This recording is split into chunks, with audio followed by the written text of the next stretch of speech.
Assalamualaikum warahmatullahi wabarakatuh. Alhamdulillah wassalatu wassalamu ala Rasulillah wa ala alihi wa sahbihi wa mawala. Amma ba'du fa ya ibadallah usikum wa iyaya bittaqwallah fa innal jannata mu'iddat lil taqah. Qala ta'ala fil Qur'anil Karim, a'udzu billahi minasyaitonir rajim. Ya ayyuhalladzina amanu taqullaha haqqa tuqatih wa la tamutunna illa wa antum muslimun. Alhamdulillah, kita panjatkan puji dan syukur hadirat Allah Subhanahu wa taala. Pada hari ini kita bisa berjumpa di pengajian rutin. Ustaz Khairul mengatakan pengajian rutin setiap Ahad kedua. Dan alhamdulillah hari ini juga saya dengan Ustaz Soimun, senior saya. Beliau angkatan dosen pembimbing saya, Ustaz Iping, Ustaz Nurdin, Ustaz Hambali, itu adalah dosen-dosen senior saya di Unisba. Sekarang walaupun saya sudah pensiun, tapi masih tetap ngajar di Unisba meneruskan beliau. Jadi ketemu senior saya, alhamdulillah. Dan materi yang akan kami kaji adalah hadis riwayat Muslim dari Abu Hurairah. Simpan di hadap sumping bagikan.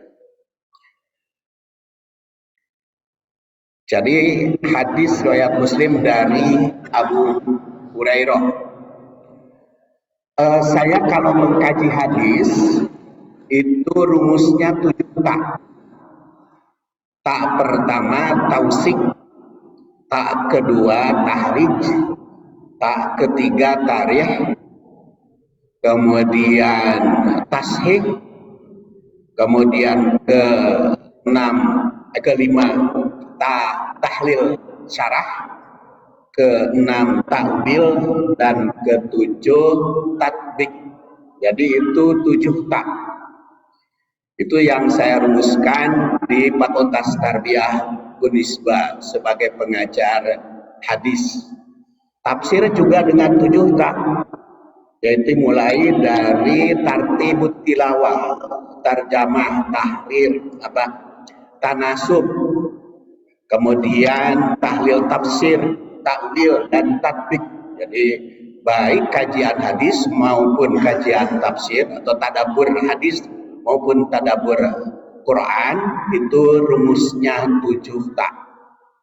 Jadi walaupun hadis ini singkat, bunyinya idza jaa Ramadan futihat abwabul jannah wa ghulliqat abwabun nar wa suffidatis syayatin. Hadis ini singkat, makanya saya judul Titura 3 tuntutan Ramadan. 3 itu pertama futihat abwabul jannah. Karena hadis itu selain khobariyah berita, tapi juga ada insya'iyah. Insya'iyah itu terdiri dari amar, perintah, dan larangan. Nahi. Di insya'iyahnya ada amar, ada nahi. Dan ini juga kita kaji dari sudut amarnya, tuntutan. Ya. Yang pertama adalah futihat abwabul jannah, dibuka pintu surga. Kedua, ghulliqat abwabun nar, dikunci atau ditutup pintu neraka. Wasufidati syayatin, dan dibrogol setan. Hadis yang kita kaji adalah diriwayatkan oleh Muslim. Muslim itu sering disebut Abul Husain. Dia lahir, ada yang mengatakan 202, ada yang mengatakan 204, ada yang mengatakan 206. Kenapa berbeda? Karena belum ada akte kelahiran. Waktu itu belum ada akte kelahiran, jadi makanya bisa berbeda. Tetapi wafatnya mah sepakat para ulama yaitu 261. Jadi Imam Muslim itu hidupnya di dunia kalau 206 cuma 55 tahun di dunia itu. Tetapi karyanya hebat. Ada Sahih Muslim, ada sejarah, ada macam-macam. Cuma 55 tahun. Itu namanya umur barokah. Sedikit, tapi manfaat banyak. Sama Imam Syafi'i juga kan. Lahir tahun 150, wafat 204. Cuma 54 tahun. Ada Risalah, ada Al-Ghazali apalagi. Bukan apalagi sama. Lahir 450, wafat 505. Cuma 55 tahun. Karyanya Ihya. Jadi itu umurnya barokah. Tapi ada lagi yang lebih barokah. Bisa lebih barokah. Yaitu yang panjang usia dan akhlaknya baik. Panjang usia khairun nas atwaluhum a'maran wa ahsan akhlaqan. Sebaik-baik manusia. Ada juga yang mengatakan atau riwayat khairukum. Ada khairukum atwaluhum a'maran wa ahsanuhum akhlaqan. Ada khairun nas. Sebaik-baik manusia adalah panjang usia dan ahsanuhum akhlaqan, yang baik akhlaknya. Jadi panjang usia, baik akhlaknya, itu akan lebih barokah lagi. Berapa panjang usia itu? Kata Rasul, rata-rata umat antara 60 sampai 70 tahun. Itu rata-rata. Jadi yang lebih dari 70 seperti saya 21 sekarang, apalagi Bapak Haji Soimun sudah 86 ya sekitar 80-an ke atas. Itu ahsan khuluqan mah akan lebih barokah. Jadi mudah-mudahan bapak-bapak yang sudah di atas 70 itu tasyakur karena sudah diberi barokah umur panjang, jadi panjang usia. Makanya barang langka yang di atas 70 teh Pak. Jadi kudu dilestarikan barang langka mah. Baik, kita lanjut ya. Kata Abul Husain Muslim putra Hajjaj bin Muslim. Dia orang Naisabur. Menerima hadis dari Yahya. Muslim itu. Juga dari Qutaibah dan Ibnu Hujan. Jadi dari 3 guru hadis yang kita kaji. Dan ujungnya sahabatnya adalah dari Abu Hurairah. Terjemahnya sudah saya tadi. Jadi penyusun Kutubul Sab'ah, penyusun kitab 7 yang saya kutip kalau hadis dari 7 kitab, yaitu Ahmad, Bukhari, Muslim, Abu Daud, Tirmidzi, Nasai, dan Ibnu Majah. Ternyata hanya Abu Daud yang tidak meriwayatkan hadis ini. Di 6 meriwayatkan hadis ini dengan redaksi yang berbeda-beda. Ini tausik ya, redaksinya ada yang qad ja'akum Ramadan syahrun mubarak. Imam Ahmad itu 4 kali meriwayatkan hadis ini, yaitu nomor 6851, nomor 1298, nomor 17076, dan nomor 9133. Itu Imam Ahmad yang lahir 164, wafat 241, meriwayatkan 4 kali hadis ini. Dan ternyata Imam Ahmad meriwayatkannya ada qad ja'akum Ramadan syahrun mubarak. Ada juga hadza Ramadan qad ja'a. Ada juga yubasyiru ashabahu. Dan ada qad ja'akum Ramadan syahrun mubarak. Jadi bulan Ramadan disebut bulan berkah oleh Imam Ahmad, dikutipnya 3 hadis, yaitu ini syahrun mubarak, ini yang kedua syahrun mubarak, dan yang ketiga syahrun mubarak. Yang tidak pakai Syahrul Mubarak cuma satu, yaitu yang 1298. Itu tausik Imam Ahmad.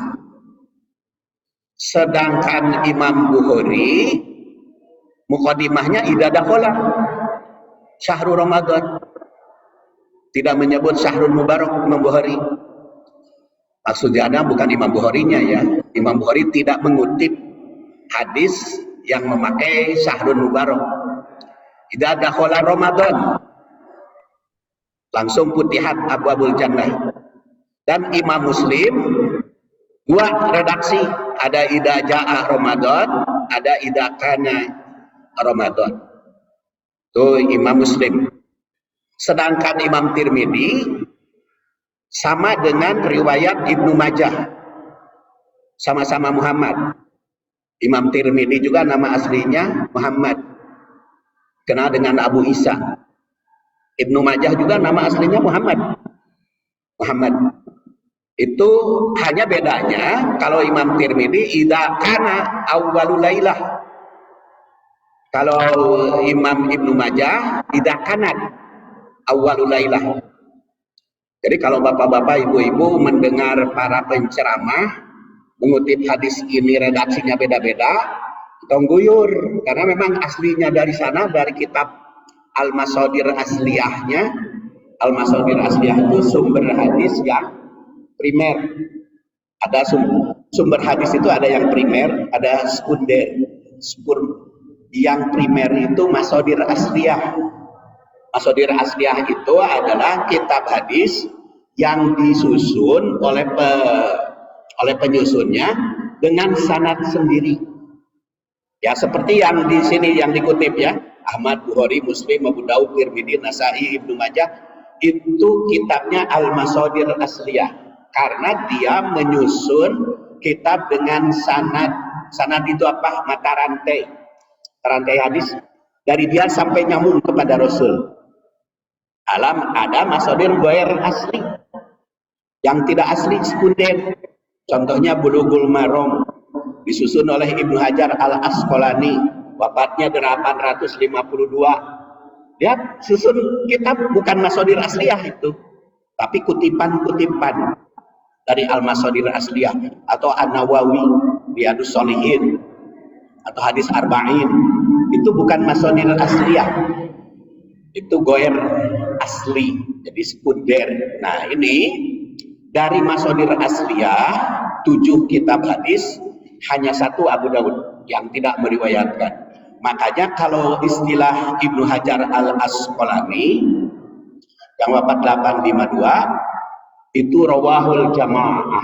Hadis ini diriwayatkan oleh jamaah. Dari 7 kitab hadis. Itu tausik namanya. Jadi tausik itu penelusuran keberadaan hadis dalam kitab apa dan sanad dalam halaman berapa dan nomor sekian. Sekarang itu sudah ada nomornya hadis itu. Sekarang tahrij hadis itu mata rantai hadis dari guru sampai sahabat.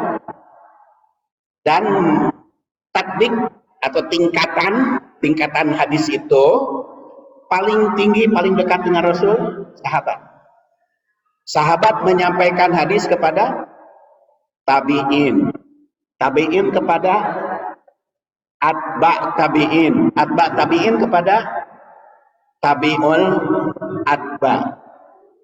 Jadi 4 mata rantai hadis itu: sahabat, tabi'in, atba tabi'in, dan tabi'ul atba. Nah, tabi'ul atba itulah ke guru, ke muhadis, seperti ke Ahmad, ke Bukhari, ke Muslim, ke Abu Daud, ke Tirmidzi, ke An-Nasai, dan ke Ibnu Majah. Nah, itu dari tabi'ul atba, dari tingkatan yang keempat. Dan tidak ada lagi yang meriwayatkan hadis secara masadir asliyah. Terakhir itu Imam Baihaqi. Dia wafat 458. Setelah Imam Baihaqi ke sini tidak ada yang asli lagi. Itu hanya kutipan-kutipan. ya. Karena terakhir Imam Baihaqi yang wafat 458. Dan mata rantai hadis ini tahrir saya kemukakan di sini di dalam tabelnya. Tentu tidak akan saya bahas satu persatu ya. Nanti habis bicara sanad aja nanti kalau satu persatu diriwayatkan. Jadi halamannya sudah sama. Tahu ini kalau angka di sini, angka awal itu lahir, dan angka di akhir wafat. Seperti An-Nasai, lahir 215, wafat 303. Jadi itu otomatis semua. Jadi kalau ada di buku saya angka begitu, 203 atau 215, wafat 303, itu wafat dan lahir, ya. Supaya nanti tidak perlu saya uraikan lagi. Jadi inilah para rawi yang meriwayatkan hadisnya. Jadi 4 tingkatan ya. Jadi sahabat yang meriwayatkan hadis ini ternyata ada 2. Jadi walaupun rawinya banyak, tapi sahabatnya 2, maka tidak disebut hadis ahad, tapi kualitasnya sahih. Sahabat yang meriwayatkan hadis ini Abu Hurairah dan Anas bin Malik. Abu Hurairah, Anas bin Malik itu lahir tahun 10 sebelum hijrah dan wafat 93. Jadi Anas bin Malik termasuk yang panjang usia. Jadi ketika wafat dia berusia 103 tahun. Beliau ketika wafat putranya 82. Laki-laki 80, perempuan 2. Cucu 116.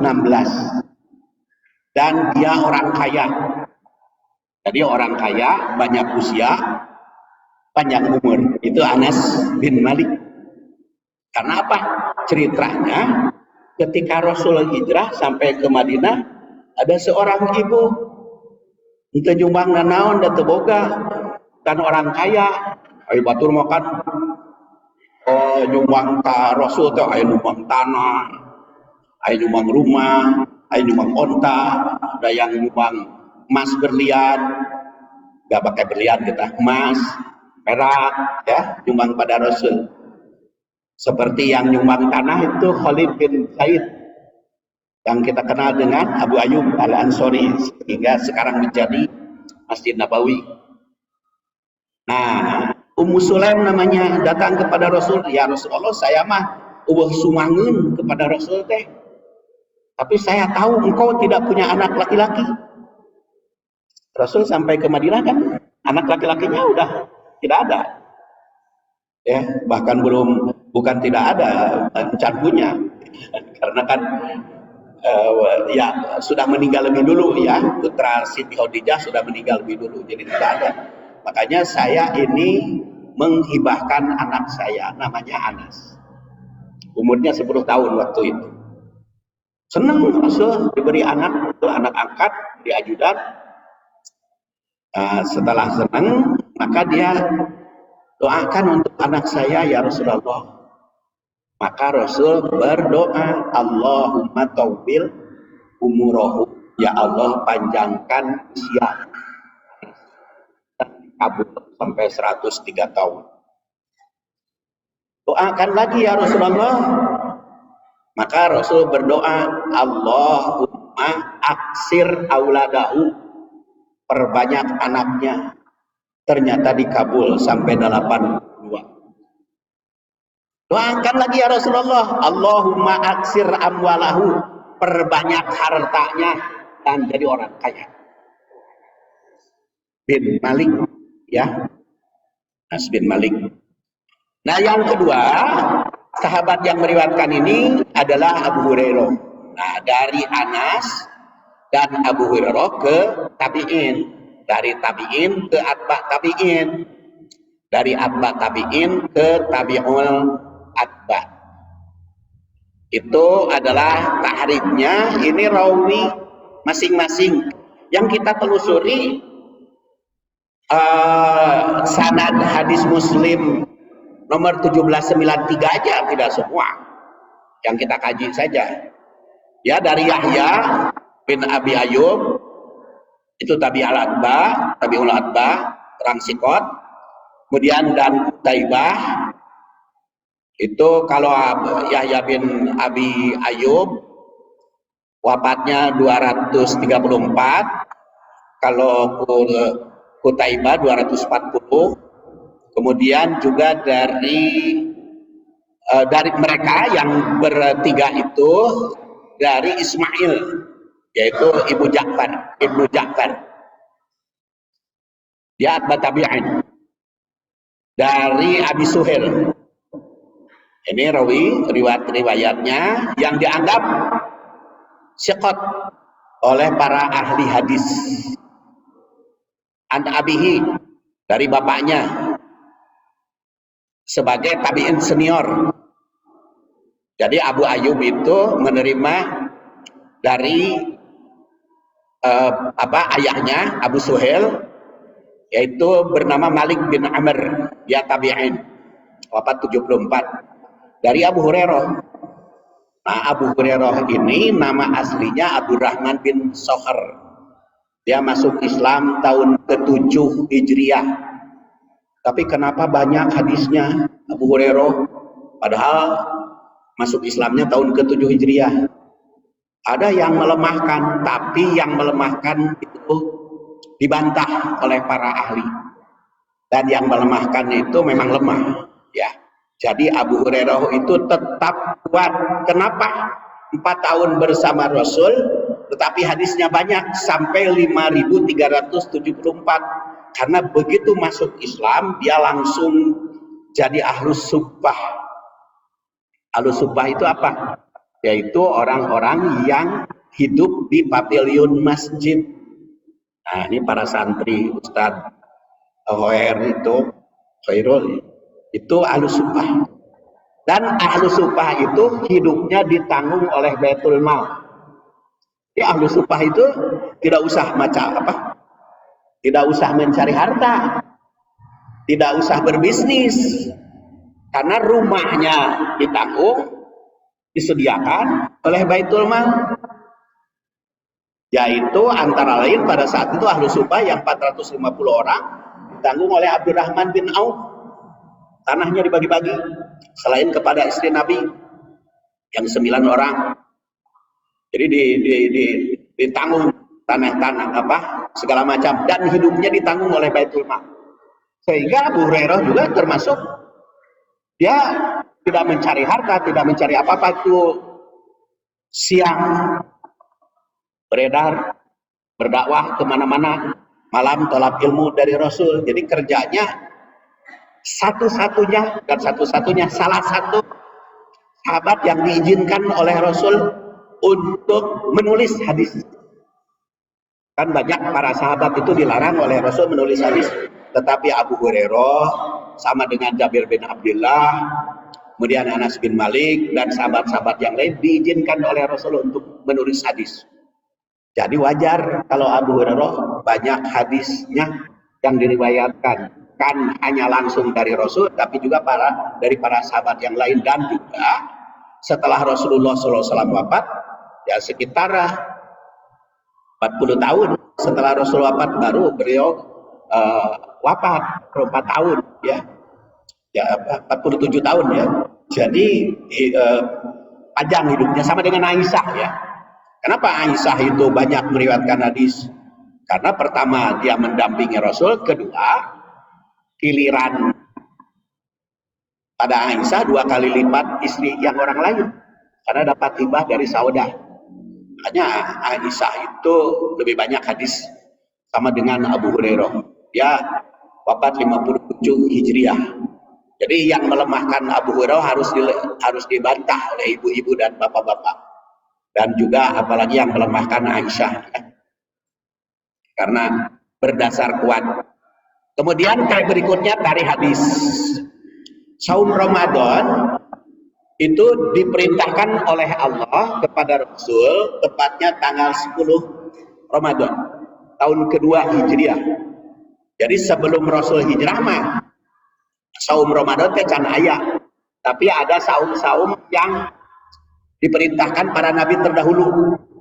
Seperti ada saum Nabi Daud, sudah ada sebelum Rasul. Ada saum Nabi Nuh yang Ayyamul Bid. Ada saum zaman Nabi Musa yaitu saum Asyura. Nah, baru diperintah ibadah saum itu pada 10 Sya'ban tahun kedua Hijriah, setelah sebelumnya dibereskan sholat itu mulainya kan secara tarikh. Sholat itu diperintahkan waktu wahyu ketiga surat Al-Mujammil, Qiyamul Lail. Baru sholat 5 waktu Isra Mi'raj, dan semuanya 2 rakaat. Begitu hijrah Rasul tanggal 10 Dzulhijjah 10 Rabiul Awal ada sholat Jumat di Bani Salim. Kemudian